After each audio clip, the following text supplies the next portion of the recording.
Yes, yes. Now, Avtar Meher Baba ki jai. So, um, Mamaji, you love Hafiz quotes, so why don't you read it this morning? Are you in a position to read, Mamaji? You're on mute, Okay, I'll read. please. Avatar Meher Baba ki jai. Three of Meher Baba's favorite couplets of Hafiz, a mystical Persian poet. Befitting a fortunate slave, carry out every command of the master without any question of why and what. About what you hear from the master, never say it is wrong, because, my dear, the fault lies in your own incapacity to understand him. I am slave of the master who has released me from ignorance.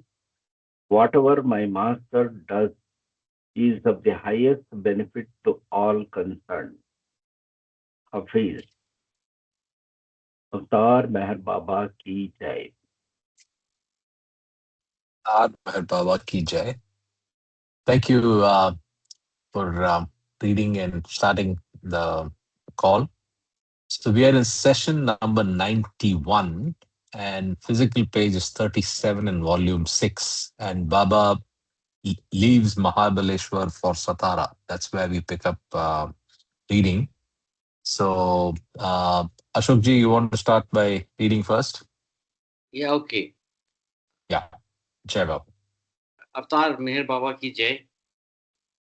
Baba leaves Mahabaleshwar for Satara, 1954, part 14. 14 is a good number. I meet Vajinath, a saint-like personality, in April 1954, not long after his return from Sakori Darshan. Baba set out from his pleasant hill station with a few of his mandali on a short but grueling journey to Dhalwar in the southern state of Karnataka and Kolhapur in Maharashtra. On this whirlwind tour, Baba contacted 11 Mas, souls intoxicated by love for God, whose names, as it happened, were not recorded. Adi K. Irani mentioned that when he saw Baba on his return from the tour, he looked exhausted, yet there was a glow of satisfaction on his face. The must work had gone well. This was the first must tour of the year. So I think the place referred to here is, I think, Dharwad, which is on Yeah, the in the border of uh, Karnataka and Maharashtra. It's twin town of Hubli, Dharwad. yeah. Thanks for. I also thought that, but then I Yeah, thought maybe you know, I shouldn't read a wrong place. So anyway, thanks for. yeah. Is there a place called Dhalwar, as it said? No, no, highly likely, but I'm suggesting that this Dalwar is probably Dharwad. Yes, yes, correct, correct. But India has millions of places, right? And literally any combination of syllables is likely a village or a town. Yeah, So, so yeah, it's yeah. very risky. Yeah, Yeah, it's interesting point you raised. Yeah, yeah. tours such as this one had been common a decade earlier when Baba had traveled extensively, often in intense heat or biting cold, in search of musk. Baba would journey for days together in crowded trains and buses, in bullock carts and cars, often to remote places to find these God intoxicated souls. By the 50s, however, that phase of Baba work with the musk had been largely completed and musk tours were less frequent. Yet for those who accompanied Baba, these encounters were unforgettable. The divine intoxication of musk is so powerful that they are utterly indifferent to the standards of conventional living. ingesting stale and moldy food, and drinking dirty water do not affect their health. Absorbed in their love for God, they are often found in the most unhygienic places, avoided by normal people. Prior to hearing of Baba, I had never run across any accounts of these unique souls. But in 1948, I read The Wayfarers by William Donkin. Based on explanations given by Baba himself, this book offers a wealth of information and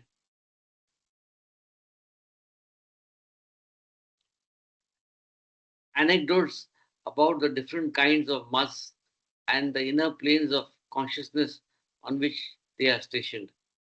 It aroused my curiosity about this God intoxicated tribe living in India, and I was anxious to meet them. At the time, however, I could not understand why Baba discouraged his lovers from meeting musts and saints. How could being in the company of such advanced souls impede one's spiritual progress? So I take a pause here. The last paragraph, it says that Baba sort of discouraged his lovers from meeting musts and saints. So, any thoughts? I mean, or we don't know, but another question which comes in my mind is that how do we identify musts? It's okay for saints to have some, they have some aura, but musts, how do we identify? Supposing tomorrow you are on the way to Mehrabad or somewhere else, and how do you identify that one person is a must? Any thoughts? Karma is Yeah, I there. think this is a very complex question. First, I'll take the easy part. So, spiritual status, you actually brushed it away, saying saints are easier to recognize. I don't agree, because saints are all around us. But when we use the word saints in the Baba vocabulary, we are referring to a particular status, a spiritual status, and that is not easy to recognize. And by spiritual status, I mean their journey in the planes and their position in the cosmos. I mean, in the specifically in the planes, should be higher than that of the first plane, and they should have made spiritual progress, and there's no way to determine that with our gross eyes.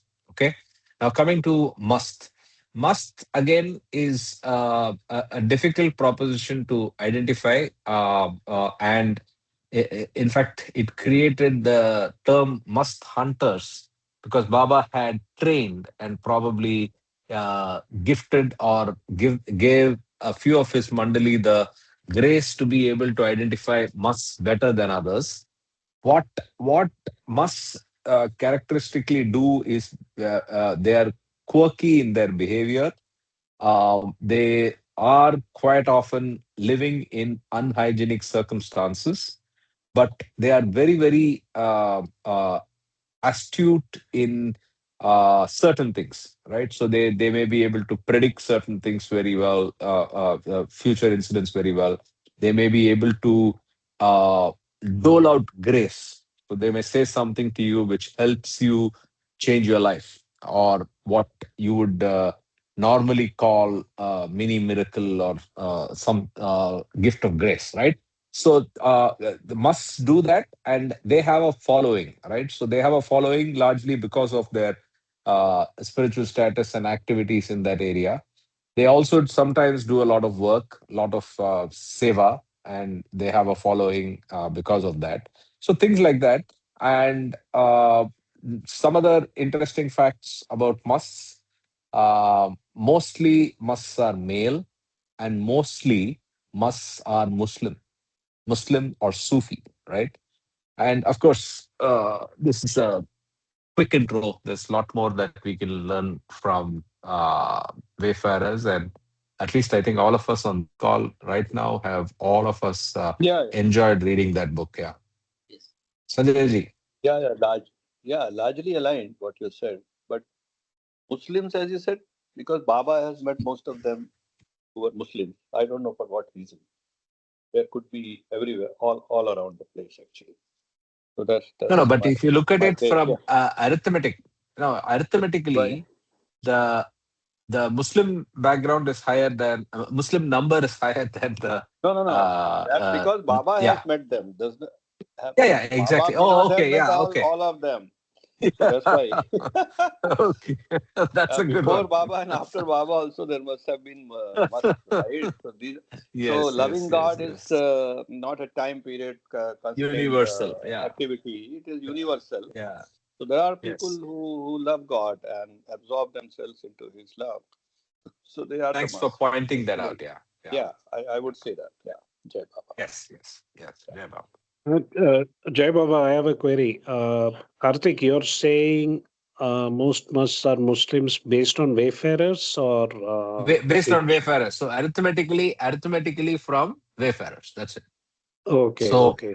to That to makes read to further contextualize that, that's on the recorded must contacts that Baba Yeah, made, like Sanjay ji pointed See, when out. Right. Rama went out for 14 years walk, he met many of them, and there was no Muslims that time. So it's just that during Correct. this period, maybe whatever reason. Yeah, Jai Baba.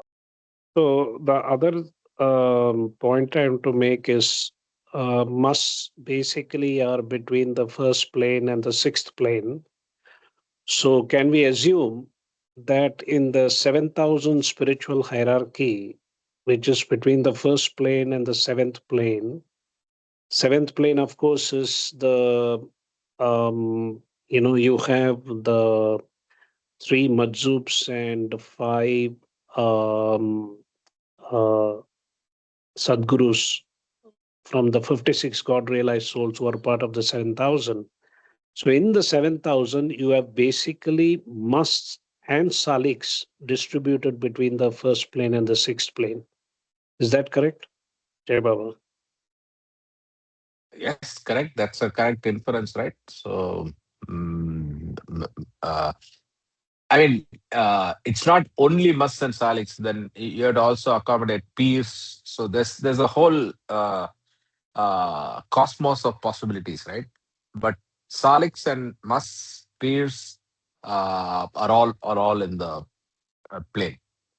planes between first and sixth.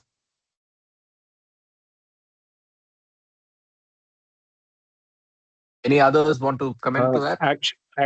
No. Actually, Peer and Walis are designations of the fifth, Walis from the fifth plane and Peer from the sixth plane. Correct. So they can be, either a form of Salik or Mas. So Mas and Saliks are basically a subset of the whole 7,000 spiritual hierarchy. And Peer and Wali are just terminologies for in the fifth plane and the sixth plane. So they could include either Mas or Saliks. They are I think I may be wrong, but I think they are Peer not and different. Wali, no, Peer and Walis are Saliks.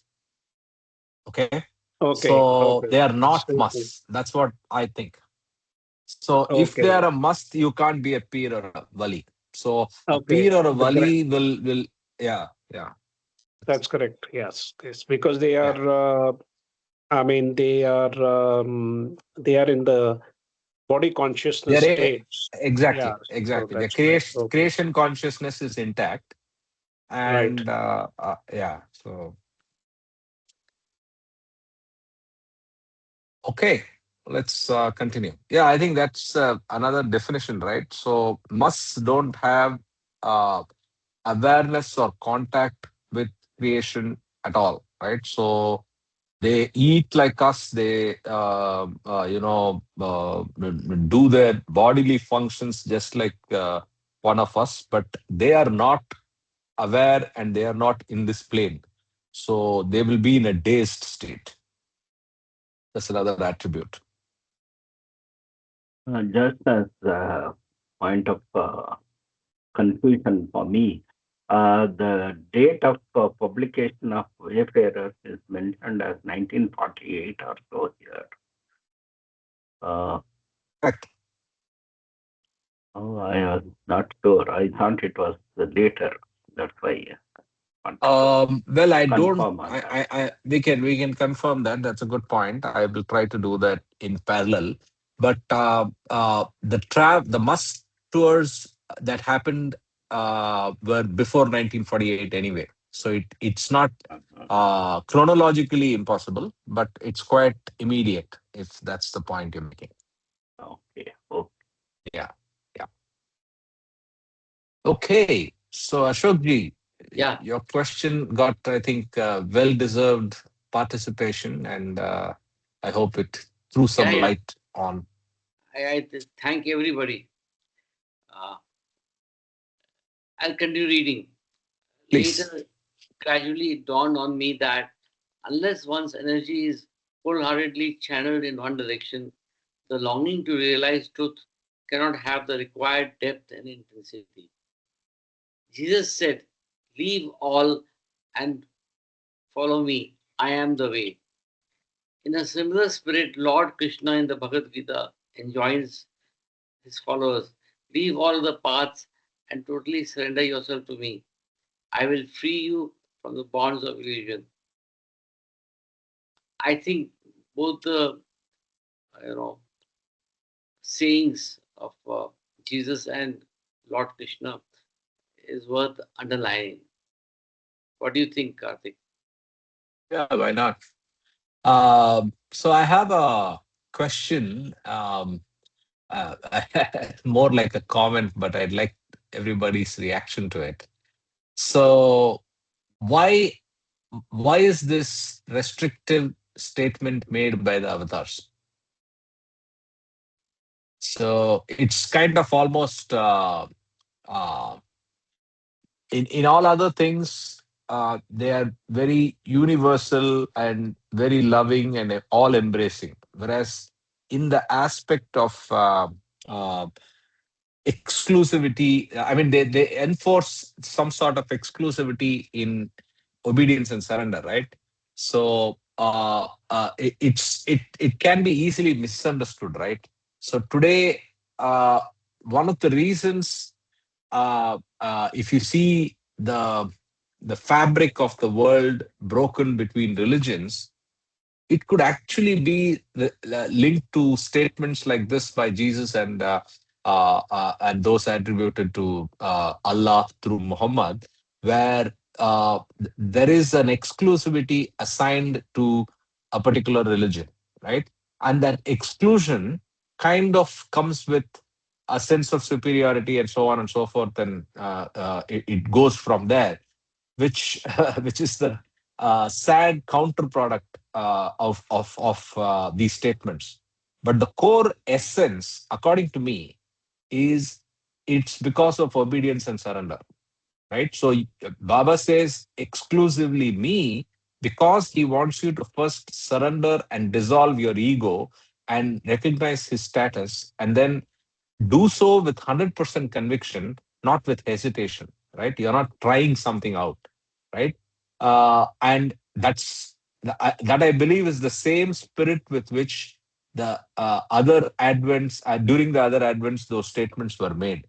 But sadly, humanity has a different way of interpreting that, right? So when I say that, leave all and follow me, I am the way, the complement of that means all other ways are not the ways, and hence humanity thinks that there is a superiority assigned to something and the rest are somehow inferior, which is the sad byproduct of these statements. So it's I have this observation to make.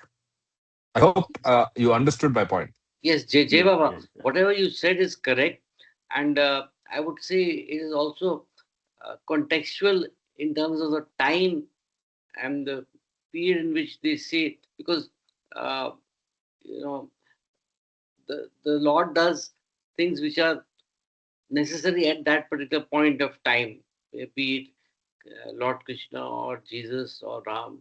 So, I mean, it is relevant for that time when they became the avatar or when they came down as man, God man in this world. So, and another thing is that I personally feel, and this is my personal thought, that uh, God is one. I mean, he's the universal uncaused cause. So, by whatever name he comes or whatever time he comes as avatar, his teachings are same, and the misinterpretation by the mankind or humans is just that they are having a limited uh, or let's say a restricted view on the on the way they are interpreting it, because God is universal and he has the same principles and thoughts, and he has got the compassion for everybody. It is we who have made that these are the separate paths and one is better than the other. I think it's just a matter of limited interpretation. This is my thought. I think Jai limited Baba. interpretation and lack of context. I'll let you comment. Come on, just 1 second. So if Baba, if you look at it from Baba's perspective, right? Why is he making this statement? This statement is important because people need to understand what all I said in connection with this statement, which is obedience, surrender, and the fact that you cannot be half in and half out. Okay, you have to be all in, right? And that's what Baba wants. Now, these are probably the same reasons why he made the same statement in other advents. But the tragic outcome of that, or the unnecessary outcome of that, is also that, oh, this is an exclusive statement. It's not. I mean, today we live in a world. I'm sure you're aware of the term woke, right? Anything exclusive, anything non-inclusive is troublesome. You're an outcast. You can't say something that offends one segment over the other. So it's like ridiculous, but I mean, I don't want to get into that debate. But I understand and I am completely reconciled to these statements. I'm just making the point that there is an unnecessary byproduct that happens of because of this statement. That's it. Comma. Yeah, Jai Baba. I think like what you guys said about being contextual, number one. Number one is how you interpret. Number three is the same message is given during different avataric age. Leave all and follow me, I am the way. Leave all other paths and totally surrender yourself to me. Krishna, and then Baba has said, you and I are not we but one. I am God conscious, you are in the process. So, look, we are all in a game and we are all come with a bunch of sanskaras. So, the metaphor out here is in the material world, you want to get married, okay? So, you go on a dating spree. So, you're trying, meeting different people, seeing who's compatible. Similarly, from a spiritual point of view, when you're ready for going on the spiritual path, you're reading all kinds of books and meeting all kinds of saints and blah, blah, blah. And Baba himself has said that, feel free to go explore, experiment, experience, whatever. But once you have the conviction, okay, because it starts with belief, then faith, then conviction. So once you have conviction, once you're married to a person, once you have started working on a job, give your full attention to that. Love, obedience, surrender, sacrifice. So we know from seven realities, God can be interpreted in different ways.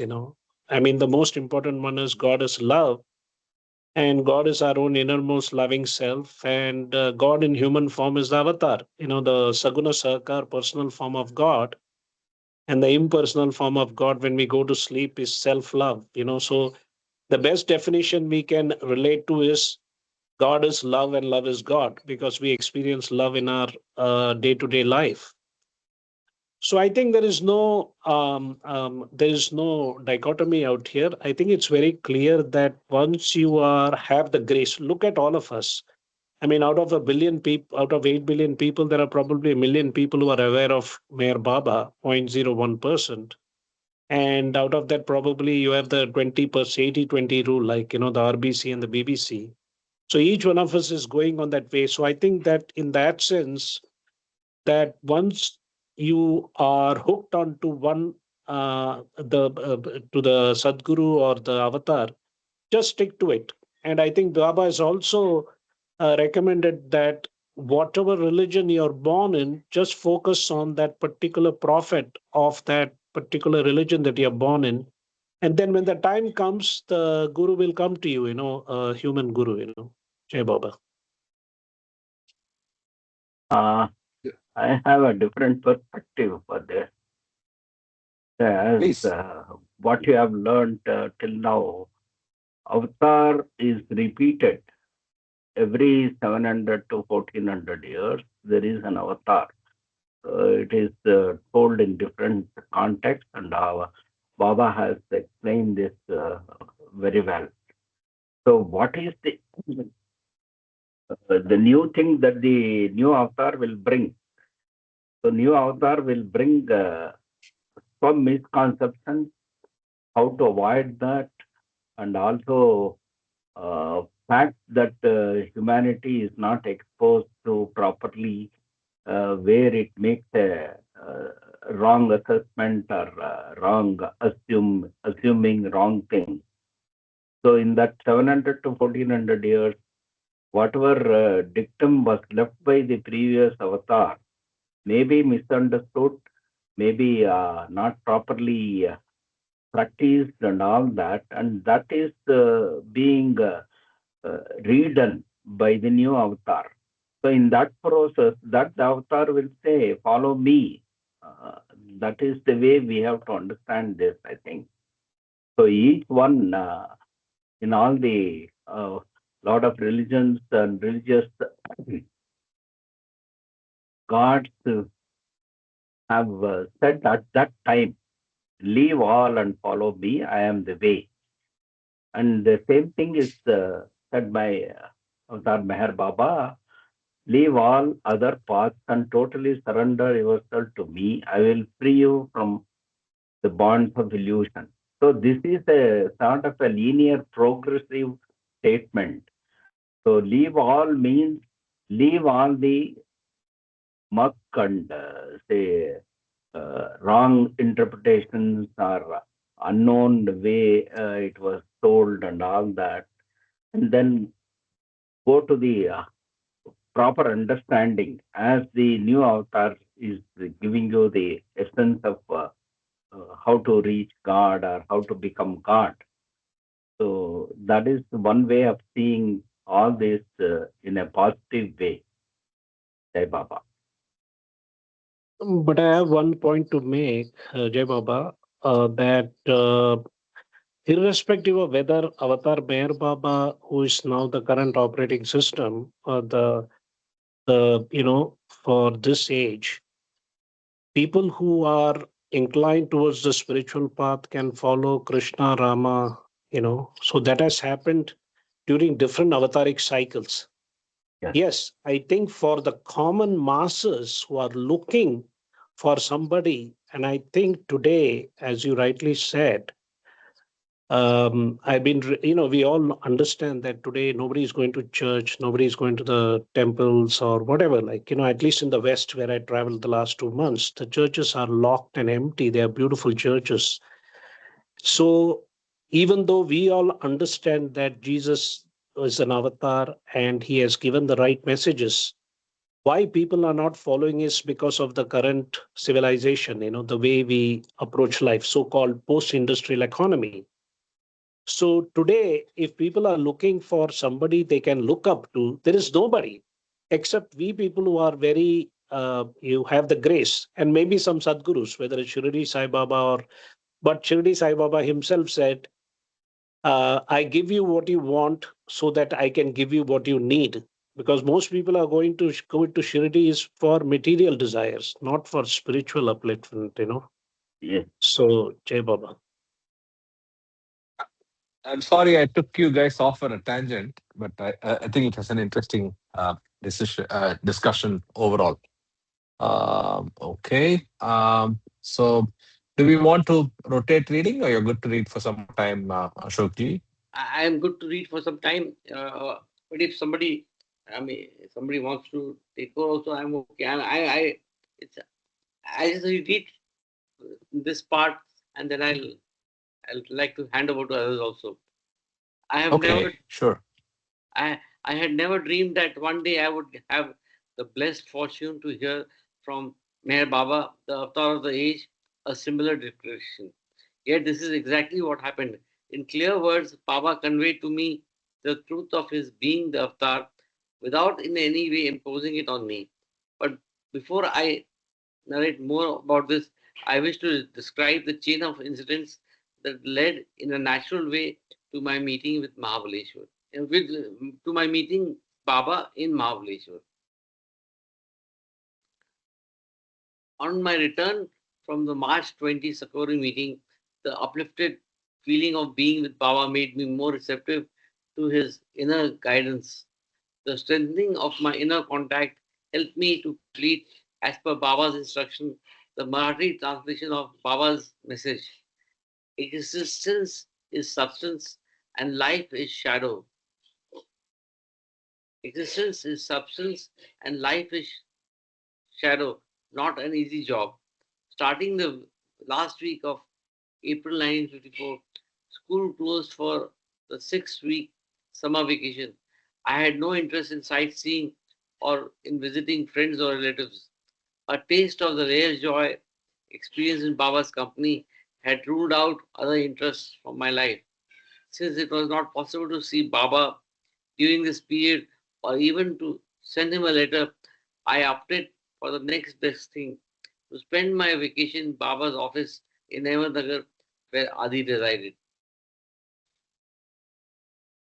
After committing my wish to Adi and being welcomed with his warm invitation, I left Kurduvadi on May 3rd to stay with him at Kuru Quarters, the present office of the Avatar Meher Baba Trust. The next day, Adi asked if I would pay a visit to the town of Sangamner for the opening of a new Meher Baba Center. Vaman Sabnis, one of Baba's close followers, wished to hold weekly meetings on Thursdays to share Baba's life and activities with the people there. I happily agreed, and a day later I set out for Sangamner, about 60 miles from Ahmednagar, where I attended a small but pleasant get together of people interested in spirituality. After listening to my talk, one of Vaman's friends by the name of Gade invited me to visit his guru, Vaijnath Maharaj. Remembering Baba's general instructions not to visit mosques, saints, or masters, I clearly but politely declined. When Gade repeated his request, I offered the excuse that I had to return to Ahmednagar and next day on the noon bus. To my surprise, the next morning, Gade came in his own car and said, "Let's go to meet my guru, Vaijnath Maharaj. You won't miss the bus." On such short notice, I could think of no polite excuse and so agreed to go. Kade drove me to a small temple a few miles away from the town where his guru was staying. I offered my respects to Vaishnath Maharaj, who seemed to be a simple, unassuming person. He did not say anything to me. In fact, as far as I can remember, he was observing silence that day. His followers took me around the premises and told me that they regarded Vaishnath as an avatar of Dattatreya. One of them continued, "Many a time our guru goes into a trance and we often notice tears rolling down his cheeks. When he comes out of that state, he writes very inspiring and spiritually profound verses. His notebooks are carefully preserved in the cupboards. They asked me if I was interested in reading them, and although I found those followers to be very warm and loving, I replied, not today." So I think at this point, or is it or is it going to end No, after? no, no. Finish the account. Yeah, finish the Okay, account. Yeah. fine, fine. Throughout the visit, the thought continued to lurk in my mind that even though I had not visited the place on my own initiative, it had just happened. It would nonetheless be best if I left as soon as possible. It was not my business to find out whether Vaishnath was genuine or fake. On one occasion, Baba conveyed to a person of wavering mind, Once you open your wings to fly, you must fly straight like a swan. Don't flit from tree to tree like a sparrow, else many things will distract you on the way. After coming into contact with Baba, my path was simple and straightforward, just to offer myself wholeheartedly and completely to him. So I thanked my hosts for their courtesy and returned to Sangamner to catch the bus to Ahmednagar. Arrived, I arrived there in the evening of the same day, May 8th. Had no idea that this casual visit to Sangamner would soon bring me to one of my most unforgettable meetings with Baba. So here we can see that real surrender and real obedience to, you know, to what his what happened the way it happened. I am the Yeah, real yeah. one. So the account is not over, so you can finish it. Yeah, go ahead. Yeah, yeah. I told Adi about my visit and the opening of the Mayor Center at Sangamner. He was happy to hear about the cordial response of the people there. But then Adi conveyed some news of his own, which came to me as the most wonderful of surprises. Tomorrow morning, he said, I'm driving alone in my Chevy to Mahabaleshwar to see Baba. Would you like to accompany me? I had never expected or even dreamed that such a golden opportunity would come my way. And so soon after my last meeting with Baba, I quickly replied, I would be a great fool to miss such a marvelous chance. Then get ready, Adi said, and we'll be leaving in the early hours of the morning. I could hardly believe my ears. Although at the time, although at the time I could not imagine how this invitation to visit with Baba had come about, I now suspect that it may have happened like this. Whenever Baba issued a circular stopping direct correspondence with him, Adi used to send on the main points of the important letters received through his office for Baba's instructions. I guess he had already informed Baba about my staying with him. Possibly it was even Baba who had suggested that I visit places in Ahmednagar district, including Sangamner, for his work.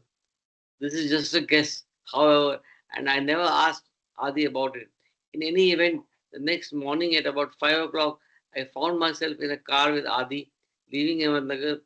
It was a very pleasant drive to Mahabaleshwar, a renowned hill station about 4,500 feet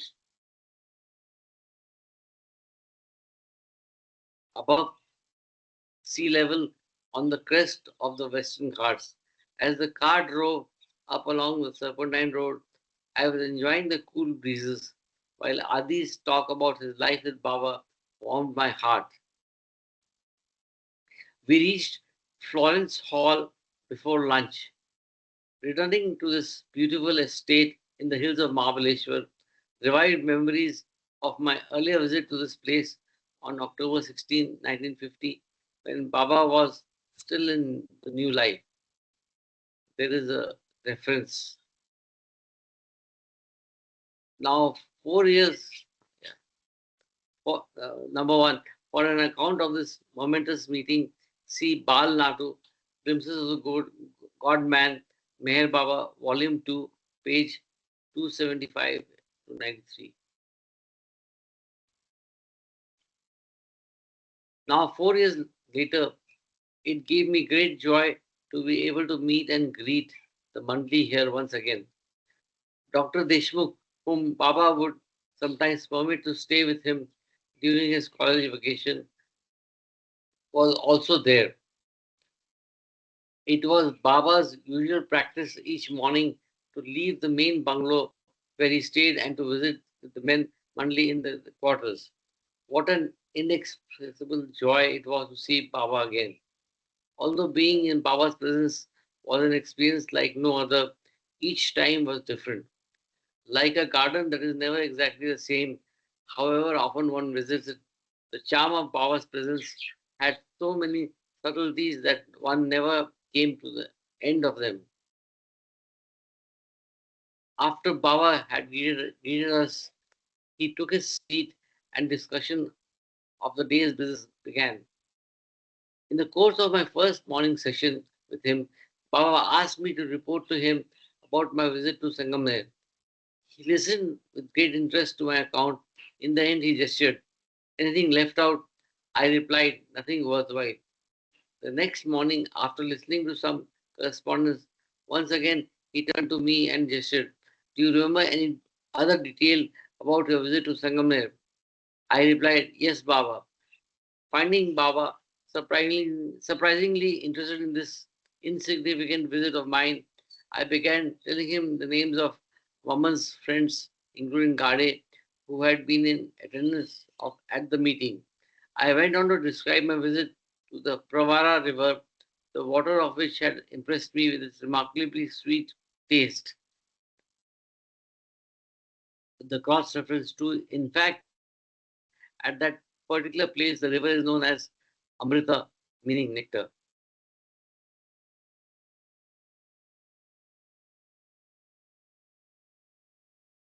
To entertain Baba, I even described the austere house of Vaman, my host, which consisted of one long room serving as living room, bedroom, and kitchen all in one. To tell the truth, I was purposely avoiding any reference to my visit to Vaishnath. When I spoke, a smile lit Baba's face, but he didn't press me to say anything more.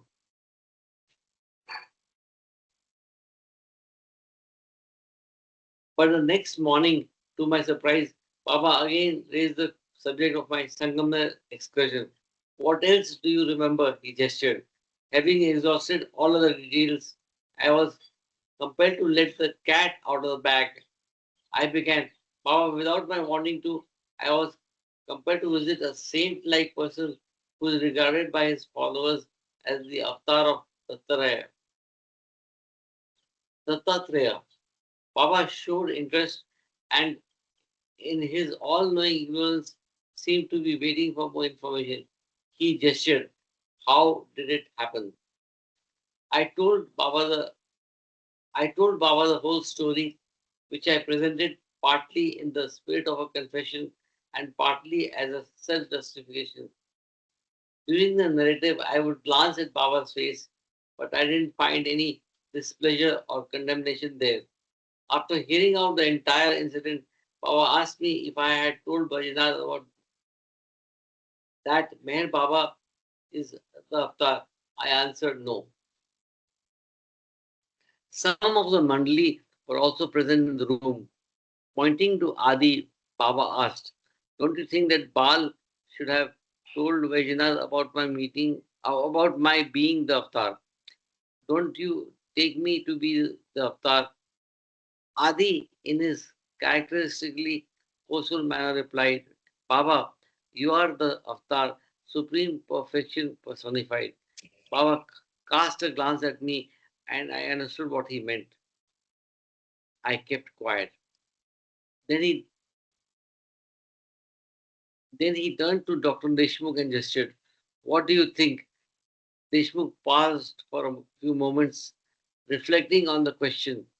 I thought he was going to say something in my favor. He began, Baba, in a way, you are not just the avatar, you are beyond any concept that is conveyed by the term avatar. You are the beyond one. Baba looked at me again. I felt nonplussed and even a little nervous. His eyes lit with a gentle glow of compassion, mingled with flashes of divine authority. Baba continued the dialogue, sometimes gesturing, sometimes using the board. If you, on your own, could not dare tell Vaishnath that Meher Baba is the avatar, you could easily have said to him, Meher Baba says he is the avatar. This really silenced me, and I gazed at Baba in dumb adoration and submission. Returning my gaze, Baba explained, at present in the east and west, there are about 70 people who claim to be the avatar. But I tell you, Bal, I am the real one. Wow, this is just such a beautiful account and a beautiful but important story. There's more, so just finish the whole thing. Yeah. Yeah, actually, should. The power and compassion in Baba's glance as he communicated his loving declaration to me carried with it conviction of the truth of what Baba was saying. Hearing these words, I could not, I could only fold my hands and lower my head to offer my respects to the ancient one and mutter in a soft voice, "Yes, Baba." After a brief pause, Baba resumed, "There are two types of so called saintly persons, the hypocrites and the innocents. A hypocrite knows that he is posing, whereas the innocent one honestly feels that he is someone special spiritually." Baba did not throw any more light on this subject at this time. However, he looked at me and continued, you have told me all about your meeting with Vaishnav, and you have heard me declare, I am the true avatar. Now I want you to visit Sangamner once more, see Vaishnav, and tell him, Meher Baba is the avatar of the age. With this order, Baba had unexpectedly arranged for an unexpected sequel to my earlier visit to Sangamner. Looking at Baba and with deep reverence imbued with wonder, I replied in a shaken tone, Yes, Baba. I stayed in Mahabaleshwar for 5 days. Each morning on Baba's arrival, different subjects connected with his work were taken up. Through these discussions, I learned that Baba had finally agreed to give darshan to the people in the Ahmednagar district on September 12th. The venue for this darshan was to be Wadia Park on Station Road in Ahmednagar. Saroj Irani, one of Baba's close disciples, was in charge of arranging this program. In preparation for this event, Dr. Deshmukh was instructed by Baba to visit various towns in the Ahmednagar district to give talks about Meher Baba and his divine call. Further, Dr. Deshmukh was to inform the public about Baba's upcoming darshan in September. I was allowed to accompany him at these talks. On May 14th, Baba and seven of the Mandali in two cars and Dr. Deshmukh, Adi, and I in Adi Chevy all set out from Mahabaleshwar, Bidar, a village in the forest near Panchgani. A large old stone house surrounded by many trees set off in a secluded part of the village was selected by Baba for his special work. As Baba moved with the Mandali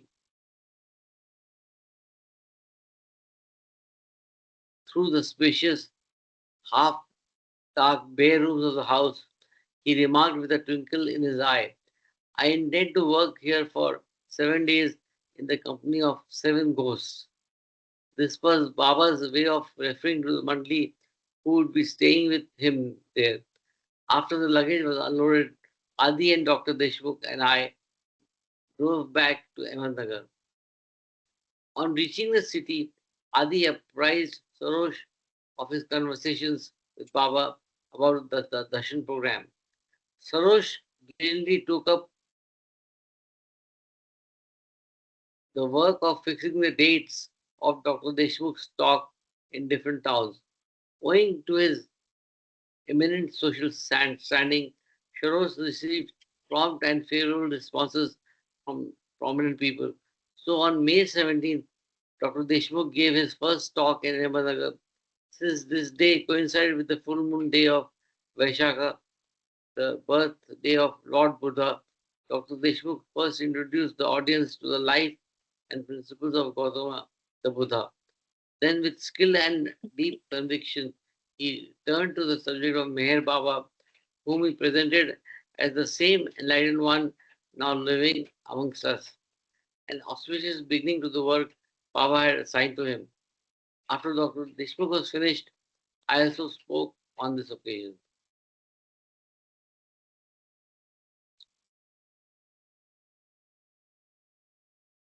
During the latter part of May, it was arranged that Sir Sharosh drive Dr. Deshmukh, Adi, and me to various towns in the district, leaving Ahmednagar early each morning and returning each night. Since I had no advanced knowledge of the itinerary, it was to my great surprise that after a visit to Rahuri, I found myself on May 21st back in Sangamner. The public meeting there had been organized by Vaman Sabnis, my former host, and Gade, and it was to take place in the high school building. Although Baba had not given me a specific time limit in which to convey his message to Vajnath, I felt that in his loving compassion for me, he had expeditiously arranged my visit to this town within 10 days of giving this instruction. Since Adi had been present when I reached to Baba, when I related to Baba my encounter with Vajnath, I asked him if we could go to the place where Vajnath stayed, taking Maman and Gade with us. Adi quickly explained the situation to Sarosh in Gujarati, and he happily agreed to the visit.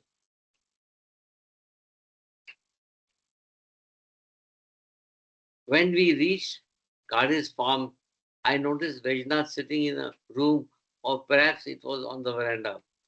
A calm, quiet atmosphere surrounded him. Knowing the weakness of my mind and body, Baba, with his sense of humor, seemed to have arranged the perfect situation.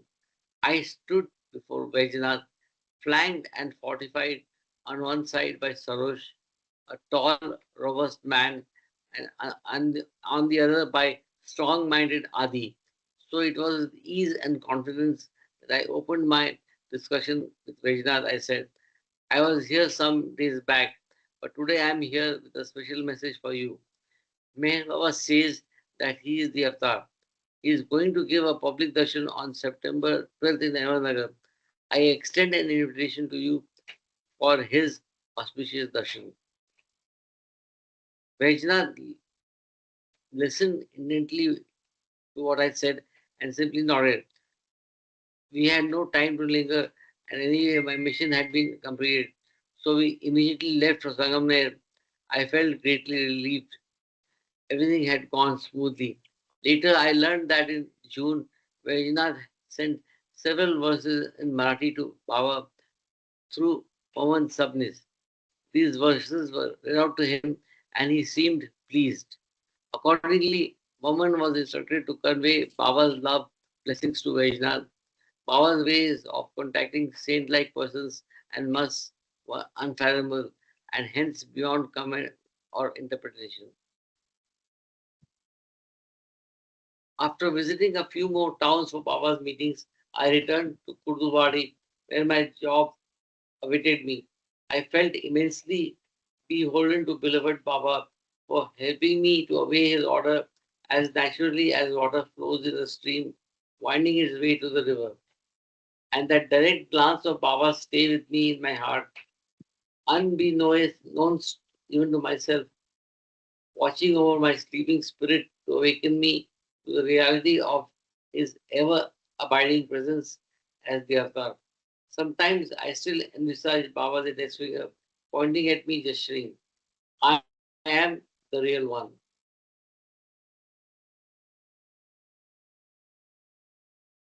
Okay. Karthik, So at this point, we maybe, can, uh, sorry, at this point, we can, I can hand over the baton to somebody else to read.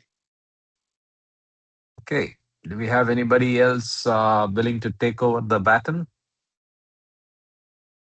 Namita ji, do you want to read? Jai Baba, yes, I will read. Great. Yeah. Thank you, Karthik. Thank And you. Yeah. Thank you, Ashok ji. Where do I start from? Love felt, is it? Yeah, the title as well, personal tribute. Okay, a personal tribute to Adi. Love felt in Meher Baba's physical presence. Love felt in Meher Baba's physical presence penetrates to the innermost realms of the heart. and the fragrance of his divinity helps one to relive the felicity and glory of the moments spent with him. On my return home in the beginning of June, thoughts about my stay in Mahabaleshwar, lit by his radiant presence and surcharged with his divinity, divinely authoritative statement that he is the real one, would often transport me to a region of rapturous joy. In addition to my previous precious moments with Baba, the month of May had given me many opportunities to move about with Adi as we visited various places in the Ahmednagar district to give talks about Baba and his life. This intimate association with Adi provided occasions for me to witness his life at close quarters. In fact, from the first time I met Adi, I had felt a high personal regard for him. For more than a decade, from 1945 to 1956, I visited Adi frequently, my longest visit being this one in May 54. From 1957 on, Baba allowed me to stay with him during my school vacations. Therefore, I did not spend any as much time with Adi in these later years as I had before. Yet, because of the warm and familiar feelings I still have for him, I wish to share my thoughts about this loving and unforgettable disciple of Baba's. Many of the firsts in my life with Baba were directly connected with Adi. It was a postcard sent to me through Adi in 1943 that I received my first communication from Baba, in which he conveyed his love. Adi was the only other person present when I first garlanded Baba and received my first loving embrace. On my first visit to Mehrazad in 1946, before Baba House was built, I was escorted by Adi in his car. And it was in a letter written by Adi that Baba conveyed to me that my contact was now directly established with him, and that I was permitted to go and stay with him whenever family and job circumstances would allow. Whenever I had the opportunity to visit Adi, I would always look forward to having leisurely and intimate conversations with him about his life with Baba. I owe a great spiritual debt to him for those conversations, which gave me a new perspective on Baba's divinity as it can be expressed in everyday life. During some of my stays, I used to read out this his Indian and foreign mail. This indirectly provided me with many occasions gradually to become aware of Baba's all and enveloping omniscience. Adi had been one of Baba's first disciples, joining him in the early 1920s. After the death of Chandji from Rose Dadachandji in Srinagar, Kashmir in 1944, Adi was directed by Baba to take up the secretarial work that Chandji had been handling until then. Adi remained Baba's secretary for the rest of his life. Adi's home in Ahmednagar, the Khushru quarters, gradually became Meher Baba's office, and all correspondence to and from Baba passed through Adi.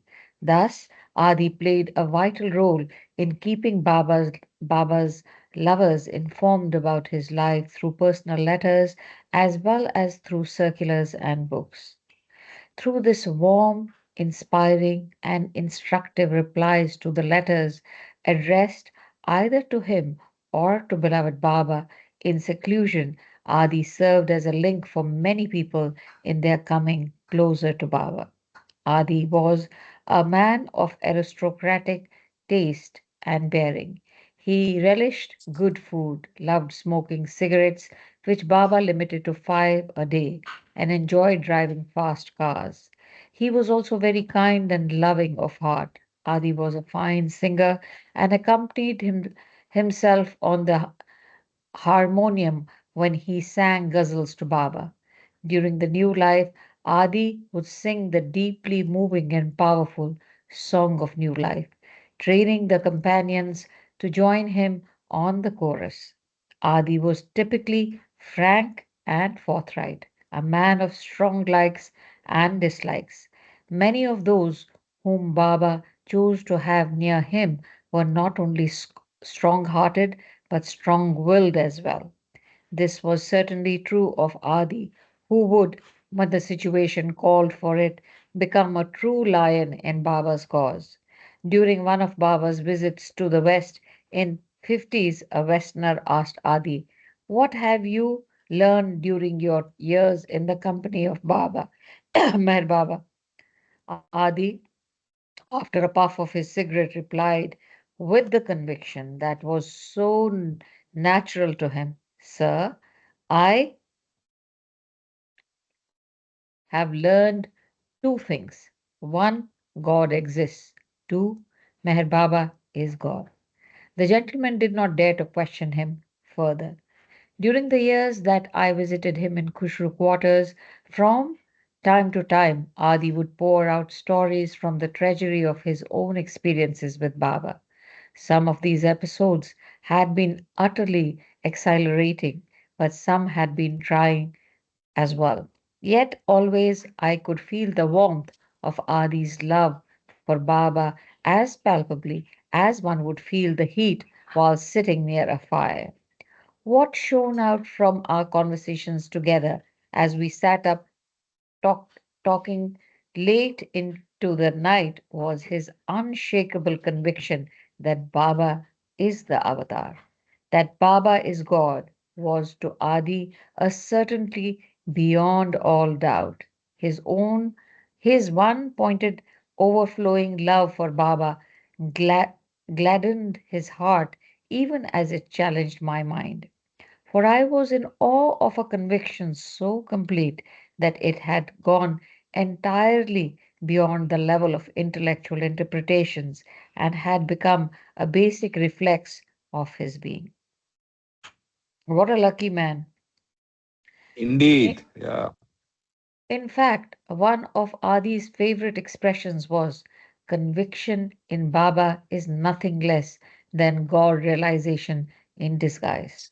Baba's divinity was such a certainty in Adi's life that he would talk about it as freely and casually and naturally as most people would talk about the acts and traits of some good people who happened to live next door. Sometimes, while talking about Baba, Adi's eyes would glisten with tears and he would pause for a time before continuing. Those unshed tears and pregnant silences conveyed to me even more than his words. I still cherish the memory of those wonderful late night hours in Vishnu quarters. After Jay, Baba, Jay Baba, Jai Baba. uh, in the previous paragraph, there's a very good message for all of us that conviction in Baba is nothing less than God realization in disguise. Karthik, this is worth underlining. So we are still on the path, and this is motivating that our conviction in Baba is nothing less than God realization in disguise. I hope this gives us more strength and more uh, spiritual energy to be on the So, path. just asking the question around from 0 to 10, uh, how is your conviction? That's a I cannot quantify that, but yes, it's been around how many years? Maybe around 20-25 years that I've been in this Baba's family, Baba's world, and it was evoked by Mohan Kher when he first took us to Mehrabad. So, is it yes or no? Number bolo, number. Number Number, बोलो, ये नहीं, ये कहानी गोल गोल मत घुमाओ। I think it would be around 9.5. 5 point का क्या करोगे? 9.5. नहीं 0.5 भी लगाओ आगे. अरे How 0.5 about होगा तब तो I should get God realization. हो चुका है, ये काम हो गया है Sanjay. Thank you. That's How about a, you, Karthik? I am on 10 on 10. oh, Yeah, wow. no Very good. hesitation. Mama ji? Yeah, yeah. Avtar, Meher Baba knows, and so I know. I am with him always. Very good. And who else is on call? I just see the acronym. Kama, Sanjay ji. Sanjay ji. Sanjay, maybe he didn't even hear the question. Kama Okay. will have some good crack at this. Kama, what's your take? Well, we are all God realized, 12 out of 10, but we are not behaving like God. That's the point. Hey, Baba. No. The question is No. Baba God? Of course, What is of your course. level I of keep saying, conviction? I keep What saying, is your level of conviction that he is 0 to 10? How do you rate yourself? 12 out of 10. 12. So in the light of all this, Nomita ji, I also make it 10. Oh, ये क्या ये cheating है? ये cheating है. अरे मेरे को लगा कि it says is nothing less than God relation in disguise. So, and as Kama also put it nicely that that we are all Air God. pressure ज़्यादा हो गया. Sorry. Acha, Karthik, what about you? Acha, you said 10. Anybody left? Yeah. You. Yeah, I have to make one this thing. Baba is God in human form. Baba is because God is in personal form of God is Meher Baba. The impersonal form of God is our own innermost loving self. Yes. So that is a clarification I want to make because Baba, as we know, won the first lottery of God realization and Yes. became Avatar, Chairman Emeritus. Yes. So he is the medium and he's coming every 700 to 1400 years to lead mankind and giving us the direct connection to him because he's available to us all the time, in Yes. many life cycles. So in Yes. that sense, so I think that one should not just get stuck to Baba is God, but Baba is God in human form and he's our medium towards our own loving self. Jai Baba. Yes, that's well explained. Um, uh, for me, it's 10 on 10, because yeah, it's the kindest part of me, the happiest part of me, the one I feel so beautifully in my heart and who I have 100% faith in. That feeling, that light is Baba. And that's what I feel. Yeah, thank you, Jai Baba. Sanjay ji? This is a very intimate group, but I think we shouldn't ask this question in public generally. This is a very intimate group. All of us very well know each other. We are very close to each other. But I think we should not even worry about. I don't care about what other people's conviction are. Quite honestly, right? All the very best to them, and I hope they get to 10 on 10. But honestly, I am not worried about others' conviction. But I want to continue to retain the grace of having this conviction in this body, right? That's all. So I Jai just Baba, thought well I'll put. make that comment. Yeah. No, Yeah. Sanjay no ji, problem. boliye. Yeah. No. I didn't. She said she called out Ah, my you name, missed the so I thought question. to say Jai Yeah. Baba. You missed the Yeah, I question. The did miss. question is, I was yeah. distracted. You Yeah. were on hold. No, yeah. So the I question had a call. is, Yeah. what is Hmm. in the light of the conviction discussion that's going on with Adi's definition of conviction and so on? What is the rating that you would give to your level of conviction on a scale of 1 to 10? I won't give actually because that depends on the situation that I may have. I mean, a happy situation, I may 9, 10. But if I'm put under stress, वो अपना सब निकल जाएगा हवा. नहीं हवा निकलता है but नहीं हवा निकलता So है but it is very subjective actually. So I will love to give. I have very high conviction on Baba's divinity, but I hope I'll be able to stand to that number in terms of difficulty, in times of difficulty. So that's the caveat actually. Jai Baba. Jai Baba.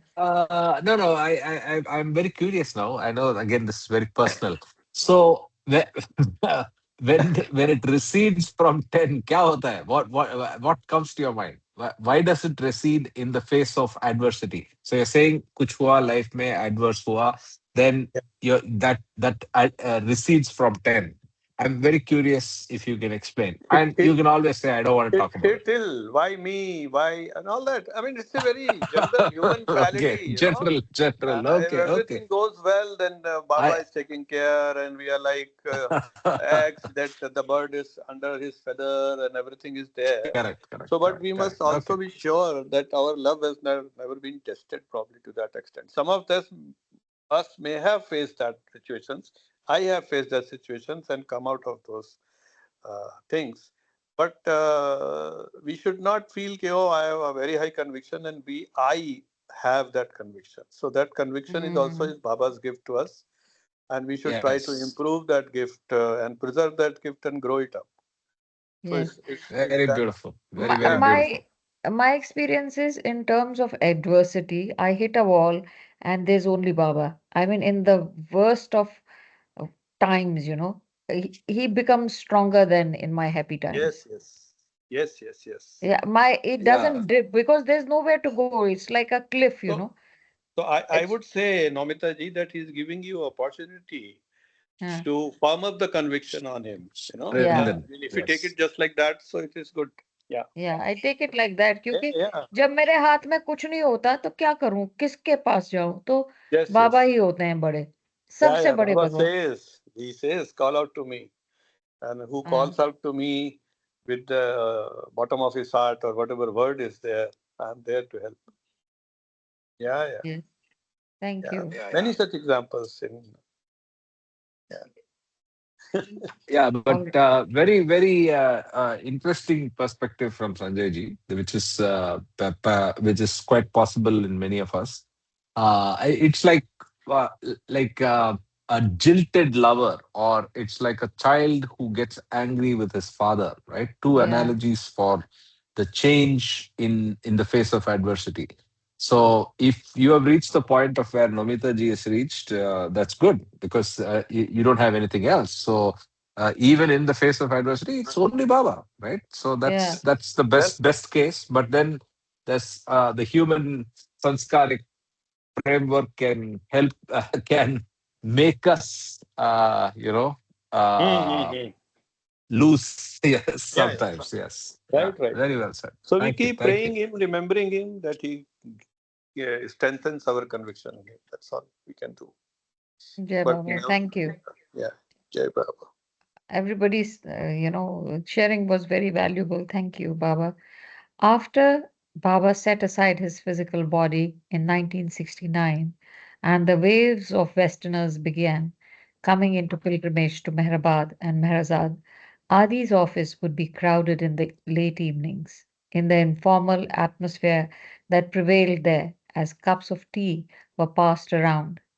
Newcomers who had never met Baba in person would be regaled with Adi's inspiring talk.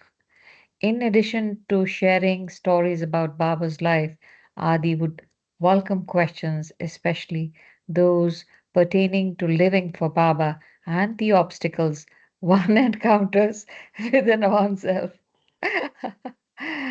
Adi had given deep thought to the inner life with Baba, and his answers, which he gave forth to all, the ripened fruit of this. Long reflection were always inspiring.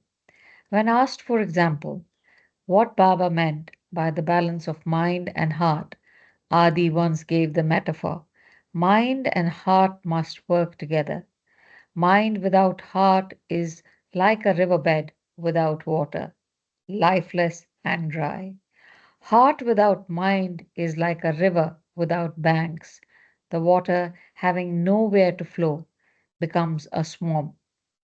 Mind and heart working together is a beautifully flowing river, lovely to behold, with a superb figure illustrating the need to integrate these two aspects of one's personality. I Adi will was not suggest that you read. I will suggest that you read this again. It's a very, very beautiful analogy.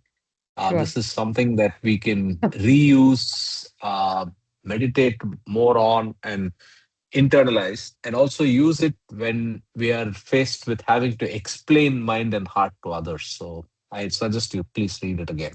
Sure. Mind and heart must work together. Mind without heart is like a riverbed without water, lifeless and dry. Heart without mind is like a river without banks. The water having nowhere to flow becomes a swamp. Very well said. Beautiful. Mind and heart work together is, mind and heart working together is a beautifully flowing river, lovely to behold. What a superb figure illustrating the need to integrate these two aspects of one's personality. Adi was not only a great lover of the avatar, but he was a scholar as well. He had read widely in Sufism and Vedanta and always set aside time for a daily meditation on Baba. Though blessed through most of his life with a strong physical constitution, in his old age he came to suffer from arthritis and other bodily complaints. Yet he accepted these limitations with good grace, commenting humorously, "It is wonderful to grow old in a heart with Baba, miserable to grow old in the body." One pointed and fiery in his love for beloved Baba, Adi worked tirelessly in his cause until the end. It was on a visit to a city in Andhra Pradesh where he had been invited to speak at the unveiling of the statue of Baba that he died suddenly of a heart attack. This news was communicated to Baba lovers in India and around the world in a cable sent by Baba's sister Mani. Adi Senior, Adi Senior, beloved secretary and disciple of Avatar Meher Baba, passed away of a heart attack on 4th March 1980, morning morning in Guntur, Andhra State, while in active service of his beloved Lord Meher Baba, Jai Baba, Mani. Adi truly lived for Baba and died serving him. This is my humble personal tribute to this great disciple and beloved secretary, as I remember him. Uh, um, Karthik, can I request you? Could you Google his photo? I don't know what he looks like. Yeah, sure. Let me do that.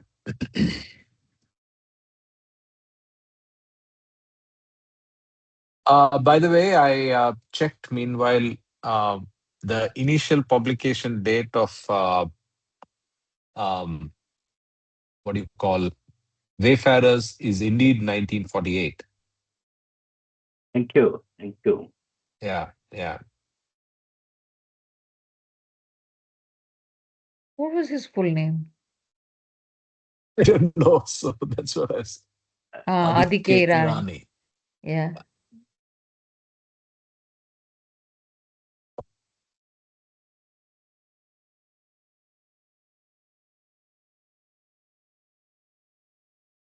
अवतार में हर बाबा की जय. Very nice. Okay, he's a handsome man.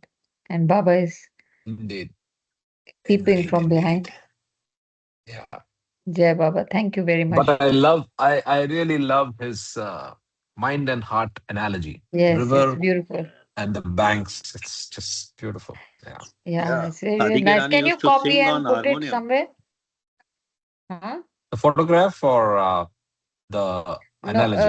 I mean both also. Analogy mostly. Photograph is also very nice. Okay, He looks a very charming Baba lover. Yeah. sure. Yeah, I will do that. Thank you, Jai Baba. Jai Sanjay ji, Baba. were Yeah, you saying something? yeah, he used Yes, to he sing was. on harmonium and the old style of like Sagal period style of singing. I see. So Do there are you have any recordings of his available. recordings? I should be having on my laptop. Let me see if I can trace them. Yeah. Okay, we'll Yes. end with that then later.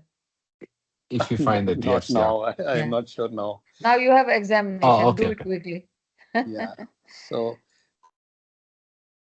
Kohyar brings 56 people to Baba. To resume the narration, on May 14th, Baba left Mahabaleshwar for Bilhar, intended to stay there for a full week. But after only 4 days, on May 18th, Baba returned to Mahabaleshwar. The lease of Florence Hall in Mahabaleshwar was due to terminate within 2 weeks. So, in the first week in June, Baba intended to go to Satara. Generally, whenever Baba changed his long term residence by way of concluding his inner spiritual work, he would permit a darshan program to be held, or else he would offer help to some of the poor people of the area by personally contacting them. Such contact his included his washing their feet and giving them prasad, either in cash or kind. On this occasion, Baba wanted 56 people who were neither beggars nor from the middle class. The work of finding suitable individuals and bringing them to Baba was entrusted Kohiyar Sitawala, one of Baba's So followers who here, lived, Satarawala. sorry, Satarawala. Kohiyar Satarawala, Yeah. one of Baba's Yeah. followers who lived in Mahabaleshwar and owned a Yeah. general store there. Right. Right. I've met his family in I, Mahabaleshwar. I Yeah. see. And the Florence Hall and the hotel, Ripan Hotel, where Baba had stayed. Yeah. So, by the Now way, every, there's a high chance that we all get together in Mahabaleshwar Satara in yeah. October. Yeah. Yes. So just reminding those of Yes. us on the call to remember to keep yourselves free Yes. and keep that in So mind, especially for those of you heavily traveling. Kama, Uh, Jai Namita Baba, ji. first could week of you December. give the details? I don't know what it is. First week of December. 2nd December is Okay, Baba's it's not. accident day, where Ah, they congregate, especially I organized by see. Pune Center and Dr. What's his name?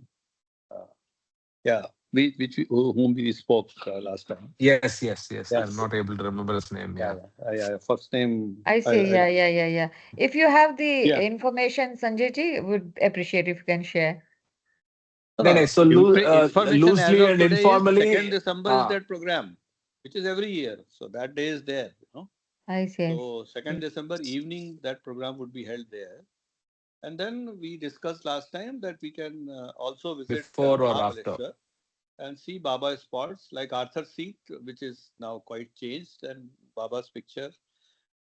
Florence Hall and this Florence Hall is and Ripon. the Ripan Hotel is all demolished, so it is not there.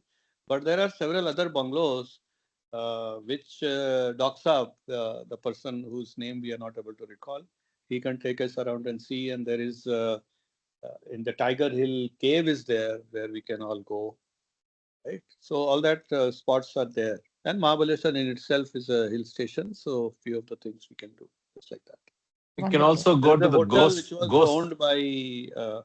owned by the family of Mehra, and in fact we had stayed in the same hotel when me and Dolly and kids went long time back. So he will guide us. Yes. Mahabaleshwar, 2 days stay, 2 nights stay should be enough for us to, you know, Explore. uh, enjoy that place and see Baba's presence there. Jai Baba, thank you for sharing. Baba's Yeah. choosing Kohyar for this task was part of the larger drama in the life of his very dear lover in Baba's family. To bring out the quality of Koyar's connection with Baba and the way of Baba's working with him, I would like to go back several years to the time of Kohyar's first meeting with his beloved master. In fact, it was through his father that this contact first came about. Kohyar's father was a very devout Zoroastrian who habitually spent long hours in prayers. He had heard of Baba as far back as the early 1930s and Though not devoted to Baba, he did regard him as a saint. He was another it was another 15 years, however, before he or any of his family saw Baba in person. This good fortune finally befell them in 1947 when Baba was giving darshan in a villa in the cantonment area of Satara. News of the program reached the Satarawala family, and they were determined to seize this opportunity. By the time they reached the villa in the early afternoon, a good sized crowd had gathered in the hall where Baba was seated. Singers were entertaining Baba with bhajans as the Darshanites lined up to greet him. From the first time Kohiyar, So, by the way, the yeah, account of the Satara Darshan is there in the same books, volume one. I The see. book we are reading, volume one, Yeah, has this account. Yeah, I see. just read this line again so that there's Sing, continuity, yeah, please. from the first time Kohiyar saw Baba, he was immediately enthralled. His eyes fixed on Baba's resplendent face, he stood immobile, absorbed, staring at Baba from a distance. When his turn came, Baba responded to his longing with a knowing, gentle smile. This smile pierced his heart, and in the years that followed, Coher eagerly longed for the occasion to savor once again the sweetness of Baba's company. Soon If I after can pause greeting, you for a, if I can pause you for a moment here, we do yes, not have the blessing of having had Baba's darshan, yes, but this expression in the last paragraph is such a yeah, beautiful way and has been captured in so many uh, photographs. I thought I yeah, wanted to highlight that.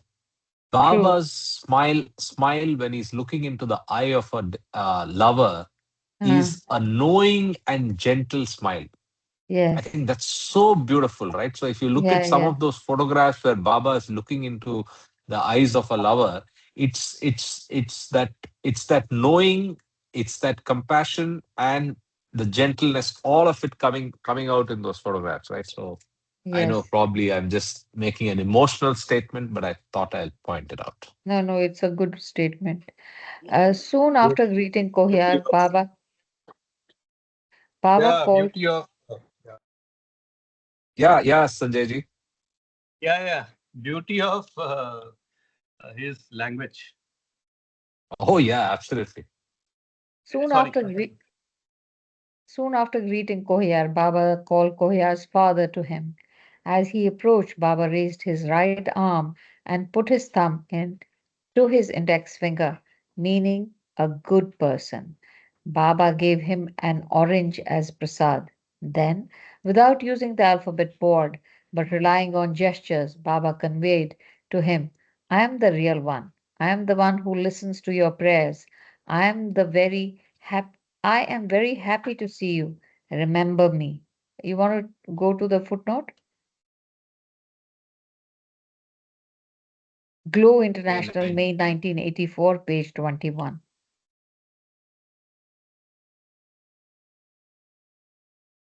In this way, Baba responded to the old man's long years of devotion. The Satarawalas were thus drawn into Baba's contact, and Kohyar, for his part, found in Meher Baba his beloved master.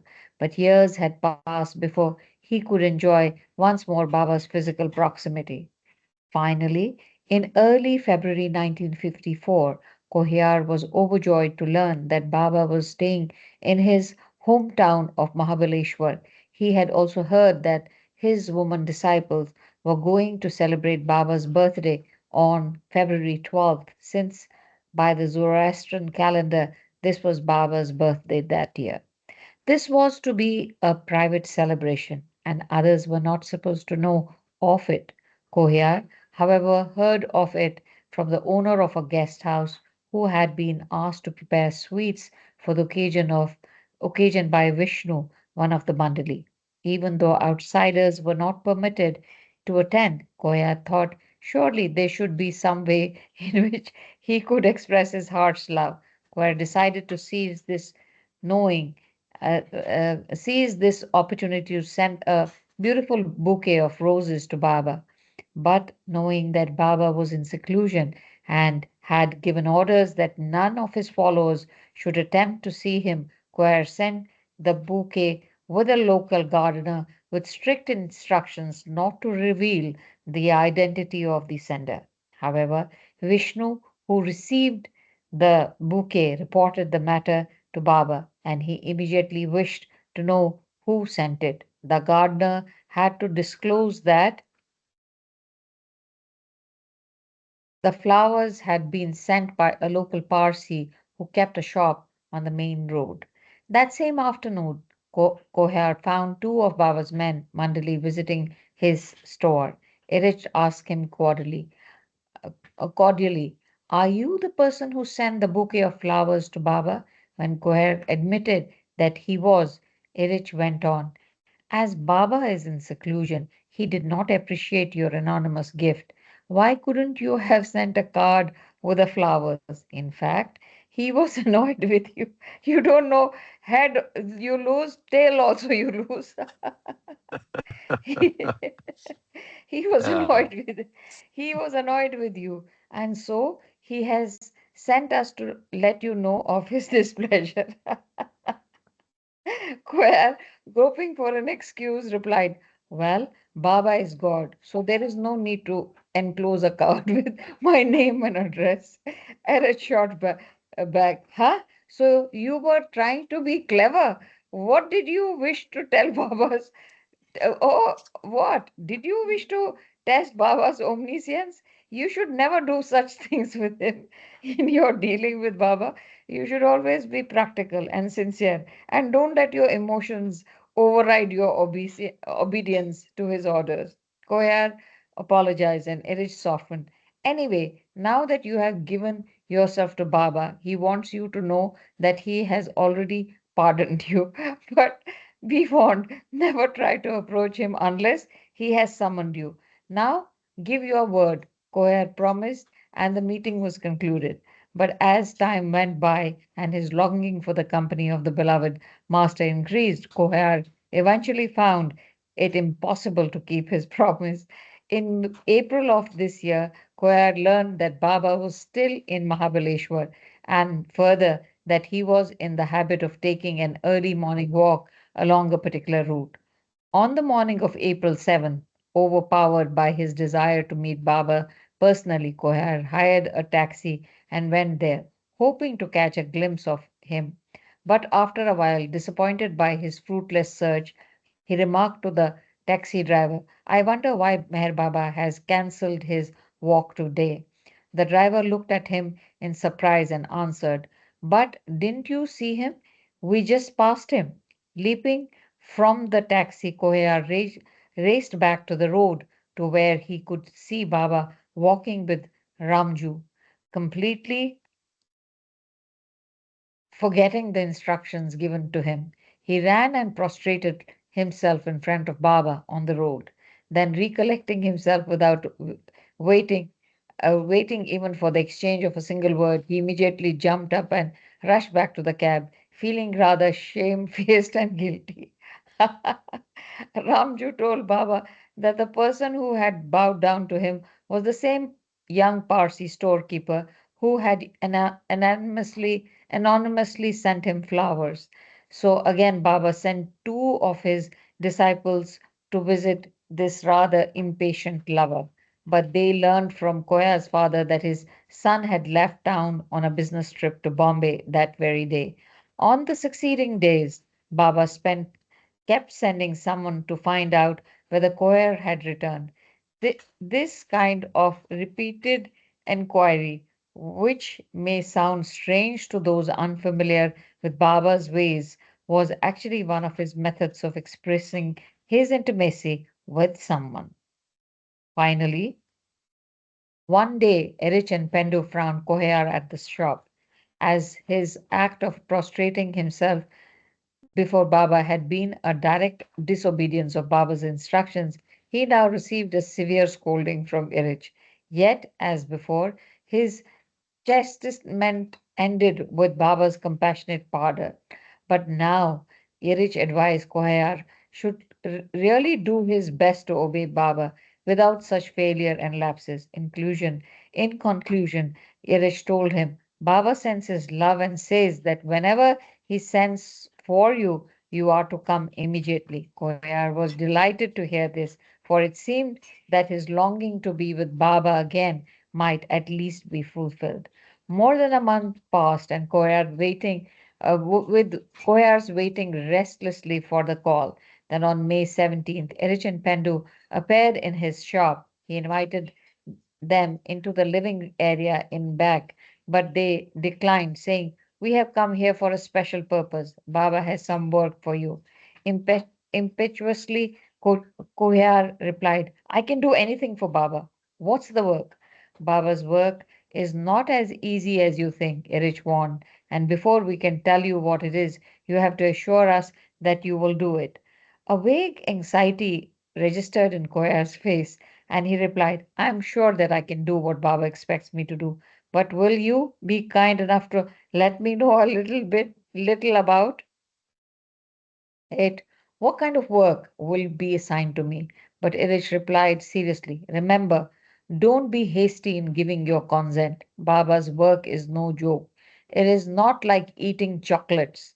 Take a little time, but be firm and honest. Beware before you give us your word." Koyar felt puzzled, and he found it difficult to answer. He thought to himself, what sort of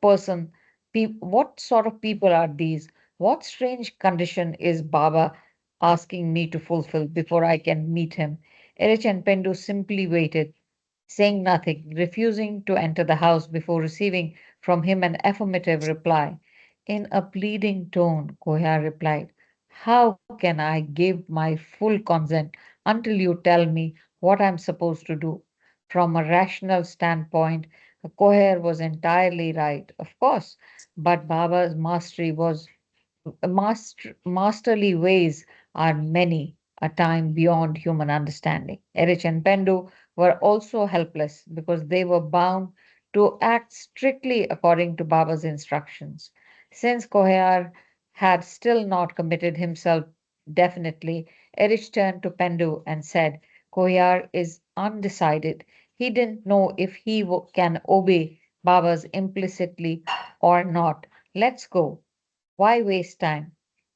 This alarmed Kohar, who now overcame his qualms. He blurted out, "I agree to carry out Baba's instructions, whatever they may be. Please come inside." Satisfied by this unconditional acceptance, Erich and Pendu now accepted Kohyar's invitation. When all were seated, Erich disclosed Baba's message. "On June 3rd, Baba wants you to bring to him at Florence Hall 56 people, both men and women. They shouldn't be beggars, nor should they be blind or lame, but all should be hardworking individuals who are trying to earn a living for their families." Kohar was relieved to hear this, since, as a long-time resident of Mahabaleshwar, who had once been on the city council, he knew some such people in this area. "Done. That's not difficult for me." But Erich cautioned, "Wait, you have to follow some specific instructions when you do this work. When you have found all the right people, you have to accompany them to Florence Hall yourself on that particular day, the 3rd of June. They should know in advance that someone is going to wash their feet and offer them financial assistance. But under no circumstances should you let them know Baba's identity or where you are bringing them." Koher was taken aback. What a look of utter surprise on his face. He protested, "But surely they'll want to know where they are being taken and whom they are going to see. How to tell people come there?" It's so funny. It's only natural. Pendo answered curtly, "You have agreed to do this work, and we have conveyed Baba's instructions to you. From here on, it's your lookout as to how to manage these details and to see that Baba's orders are fulfilled. The point is, in nutshell, be at Florence Hall with these people on June 3rd at exactly 9 in the morning without fail. Also, bring with you some written background information on each person, which may or may not be read out to Baba. And with that, the two Mandali rose and left the house. Okay, so Thoroughly let's keep the bewildered. suspense. No, no, no, no, I We've run can't. out of time. I can't. I can't. Okay, please go ahead. This is no, no, no, no, you cannot.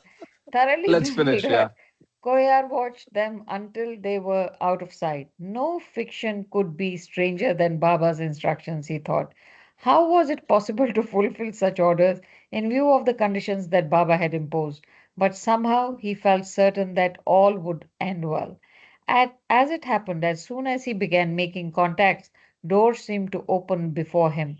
Though it seemed incredible to him, by June 2nd, he had succeeded in convening 54 suitable individuals to accompany him on a designated day without having to disclose to any of them where they were being taken or who they were going to meet.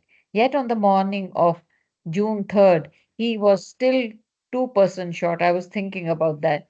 2% short of the 56 required by Baba. So he asked his own boy servant to come along, bringing the sum up to 55. Then, as he was leading his motley group to Florence Hall, like some modern day Pied Piper, he noticed a poorly dressed man standing in the street.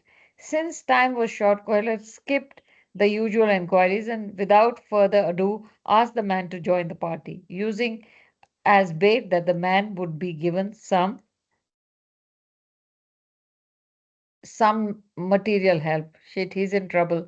Thus, it was in a state of nervous exhaustion, mingled with relief and sweet anticipation, that he arrived at Baba's residence on time with the full complement of 56 people that Baba had asked for. Erich, Pendu, and Baidul were already there. A small wooden platform with a bucket and a mug had been placed nearby in readiness. After Baba came and took his seat, one by one they filed before him as the name of each one was read. After Baidul had instructed them not to bark or try to pull away, Baba would wash their feet as they stood on the platform before him and would give each one a packet of money as prasad. In this way, everything proceeded smoothly until the 55th person. Now, as Kotyar's servant approached, Baba gave Kotyar a quick, knowing look and gestured.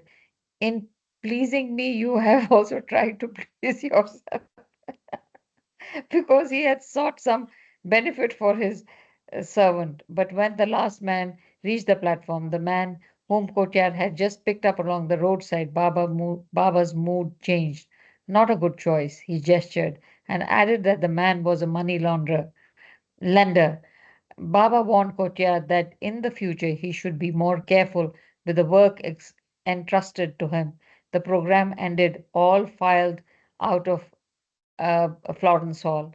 Thus, this was Kohyar's first chance to watch Baba's working as at close hand, and he was profoundly moved by his divine presence, which was both regal and humble. The sublime nobility of Baba's features and movements struck him with great force. Witnessing and participating in this work brought him closer to Baba as his beloved master. Koya did not have a personal interview with Baba that day, but he felt Baba's love and compassion silently and continuously flowing out of him. Before departing, Baba told him that on the same day he would be moving to Satara for a long stay.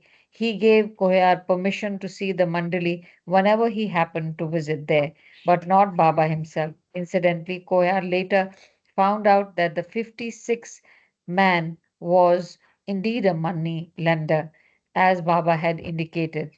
This glimpse of Baba's omniscience strengthened his conviction that Baba definitely knew his heart and mind. In giving him a chance to serve him, Baba had richly blessed Kohyar. The avatar graciously offers many opportunities to his dear ones to participate in his divine cause. In his humor and compassion, he creates situations that give us the impression that he vitally needs us. Yet, in reality, he alone does his work. And when we are privileged to share in that work, it is he who chooses us. We don't choose him, all is his grace. Yet, ought we not to long and strive to become the recipients of his grace? Maybe the last few lines you could highlight. And Yes. Yeah, I will. I will. Jai Baba, it was a very beautiful read. I was there almost. Yes, it was very nice. And yeah, I was also tempted to go all the way till we find out what happens to Yeah. Kohyar. Baba has given me no virtue of patience. So, Jai Jai Baba. Baba. Jay Thanks for Baba, Jai staying back, I think I everybody. just Yeah, Yeah, one yeah. just insight. I think the takeaway here was about the heart and mind. In this line, Baba definitely knew his heart and mind. And then you had given an analogy of Adi Rani. And I think, if we had had time, maybe next time we can read because it relates to the discourses chapter on need for male and female incarnations, where part 5, where it talks about men excel in qualities of the head and will and they are capable of sound judgment and steadfast purpose. As a rule, women excel in qualities of the heart. They are capable of intense love, which makes them welcome any sacrifice for the loved one. It is because of this capacity of woman for love that in devotional references to the avatar, the name of a woman is often given precedence, as when bhaktas or devotees of Rama or Krishna sing of Sita Ram, Radha Krishna, Mary Jesus, Mera Meher. So, in qualities of the heart, women are usually superior to men, and in qualities of the head and will, men are usually superior to women. The interesting point is that the same soul excels in the qualities of the heart or in the qualities of the head and will, according to whether it takes an incarnation in a female or male form. So, basically, depending on what the soul, what type of whether it takes a male or female form, what type of gender it takes, the qualities of the head and mind, head or mind and heart and loving heart plays a role.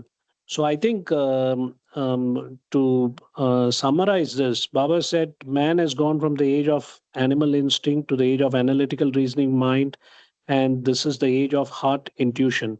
So heart always plays precedence over the mind. Even though in that analogy where he talks about that heart and mind should work together, yes, it in the material world, definitely practically speaking, because the material body is a medium for the soul consciousness to liberate itself, both heart and mind have to work together, but heart always has precedence. Jai Baba.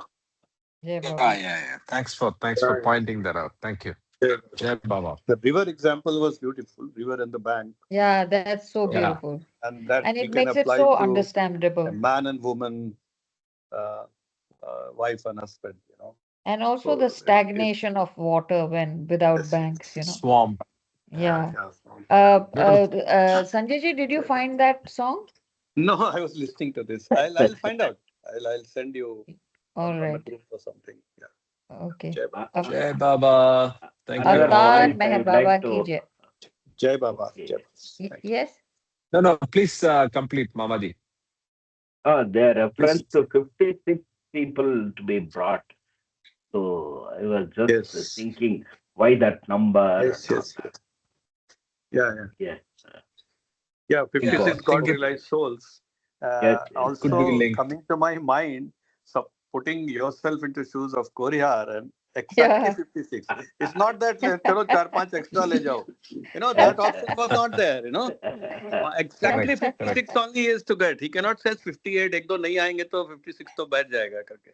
So, It's not like that. See, Mamaji, typically we do Yeah, these things, right? Our minds are like that, and the way No, we correct. you know, operate. एक दो extra रख लो, नहीं, उसको that 56 option और was उठा not there. So हाँ, 56 is not a small number for somebody to collect. I not mean, easy. I was thinking, Yeah, I somebody may don't not think I just would have turn been up. able to do this. Yeah, Yeah, yeah. yeah, yeah. Very difficult. पागल है क्या? मैं नहीं आऊंगा. That's it. Yeah, yeah, yeah. Yeah. I Don't got ask something. I where have you're fallen going. sick. Just come with me. Yeah. Yeah, I have fallen sick and all that, and you have to, and you are going to meet a person who will bow down to you and give you money, then not No, no, you're reveal not his supposed to tell him. identity. Then naturally, people must have asked him, who is the guy, from where he has come, why he is calling us like that. So all those questions, how he must have, handled with these people, Yeah, it is challenging. a There's, uphill task. there is no Yeah, doubt that it was a No. very extraordinary task. But about the number 56, it is also a multiple of 7. So I don't know. Yes. 7 is a yeah, yeah. spiritual number. So maybe uh, I mean, Baba has multi- said 56 God realized souls are there all the Yes, time. yeah, yes, always. yeah, So yeah. that's yeah. Jai Baba. Jai Baba. So Right. I think I'll just, I know we are dragging this, but if you notice in this conversation, the Kohiyar, when he initially started, he was very confident. But then there is one line which suggests once he started making the effort, everything started falling in place. And this goes back to what we have heard over and over again. You make one step, and Baba helps you on the way, right? But you have to take that one step with conviction and leaving everything to Baba. And then Baba will give you the full support to finish everything. On that note, let's wrap up. Thanks for staying back and have an enjoyable Saturday, and see you tomorrow as we pick up reading Bhau. Jai Baba. Jai Jai, Baba, Jai Jai Baba. Baba. Jai Jai Baba. Baba.